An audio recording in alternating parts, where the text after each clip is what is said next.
De retour sur Europe 1 avec le docteur Jimmy Mohamed et notre invité, le coach sportif Vincent Martin. Alors Vincent, la préparation, ça doit commencer dans l'idéal 8 semaines avant, c'est ce que vous nous avez dit juste avant.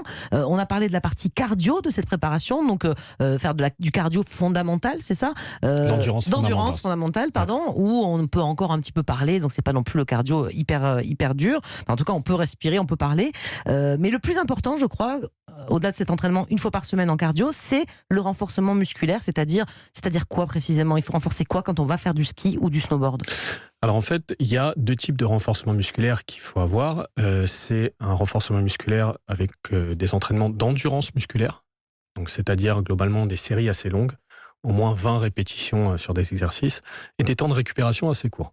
30-45 secondes maximum entre chaque série. D'accord. Et ensuite, il va y avoir un renforcement musculaire de type isométrique. Ce que vous disiez tout à l'heure, là, voilà. C'est tenir une position... En fait, voilà, ça va être par exemple légèrement fléchir sur les genoux, bloquer le mouvement pour avoir une tension assez importante au niveau des muscles et des tendons, et progressivement... Vous pouvez débloquer, Jimmy, c'est bon, débloquer les muscles. Là. J'ai vu que vous étiez resté bloqué en isométrie. Là, je suis tétanisé, là, là, ça y est.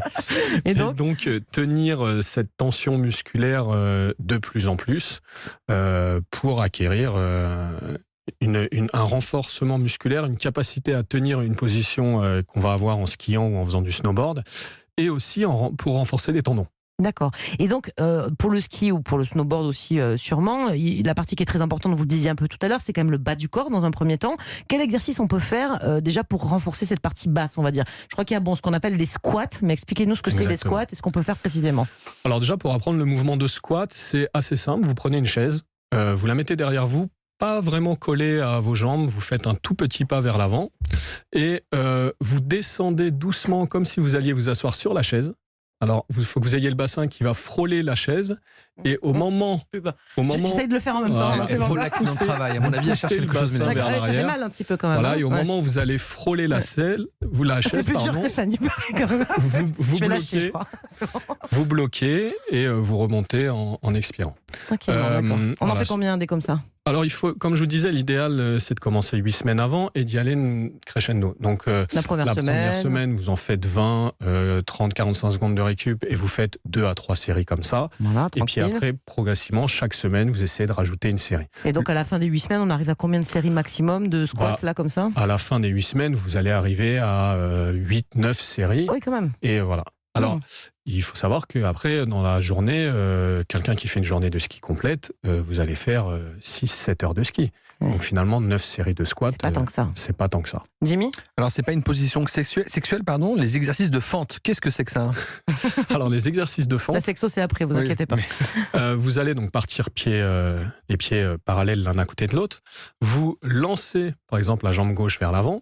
Vous retrouvez donc avec les pieds écartés. Vous restez de face à la pointe de vos pieds, et vous allez fléchir le genou arrière, fléchir également le genou avant, et vous allez avoir le genou arrière qui va frôler le sol, et sans le toucher, et le genou avant qui va former un angle droit.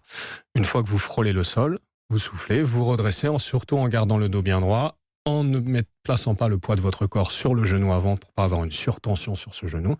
L'idéal, c'est de penser à bien répartir le poids sur tout l'exercice entre les 2 pieds. D'accord, et on fait ça pareil, des séries, on fait pareil. Pour chaque exercice à peu près la même chose. On en fait d'abord une vingtaine, et puis alors, c'est pas grave, on fait toujours une vingtaine et plusieurs séries comme ça. Exactement, c'est pas grave si la première semaine vous faites une série de 20. C'est ça, c'est pas grave. L'essentiel, c'est d'y aller crescendo et surtout, même dans la préparation, de commencer à se faire plaisir. Et combien de temps entre 2 séries? Est-ce qu'il faut faire faut enchaîner les séries avec, je sais pas, 30 secondes de repos ou 1 minute ou 5 minutes, je sais pas? L'idéal, c'est d'avoir entre 30 et 45 secondes de récup. C'est assez court comme pause. C'est assez court, en fait, finalement. En fait, voilà, ça permet, en plus de ça, avec aussi peu de récupération, avec des séries aussi longues, vous allez déjà faire monter votre rythme cardiaque. On fait un peu de cardio aussi en même temps. Moi, j'en faisais toutes les 4 heures, en fait, les séries, donc c'est peut-être pour ça que les résultats ne sont pas au rendez-vous, mais ça, c'est un autre débat.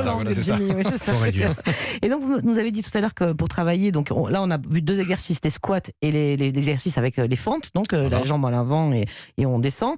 On doit travailler donc en endurance musculaire et en isométrie, ça veut dire quoi précisément? C'est-à-dire que là, on va garder la fente un peu, ou alors le squat, on reste plus longtemps en bas, voilà. c'est ça? C'est le même exercice, sauf que, par exemple, sur le squat, lorsque vous allez pousser le bassin vers l'arrière et que vous allez arriver le plus près possible de la chaise, vous bloquez votre mouvement. Et je reste comme ça. Et c'est très dur et c'est là que ça fait très mal. Voilà, il ne faut surtout pas bloquer la respiration. Et combien de temps on reste comme ça 5 secondes, 3 secondes? Alors là, c'est pareil, c'est vraiment de manière crescendo. C'est absolument pas grave si la première fois, vous allez tenir 7-8 secondes. Je suis même pas sûr quand qu'il même, tienne attendez, je 7-8 faisais secondes. 1 ou 2 secondes. D'accord, 7-8 secondes. Vous imaginez pas le niveau sportif de Jimmy Mohamed. Ah oui, très bien. Et l'essentiel, c'est de progresser pendant ces semaines de préparation.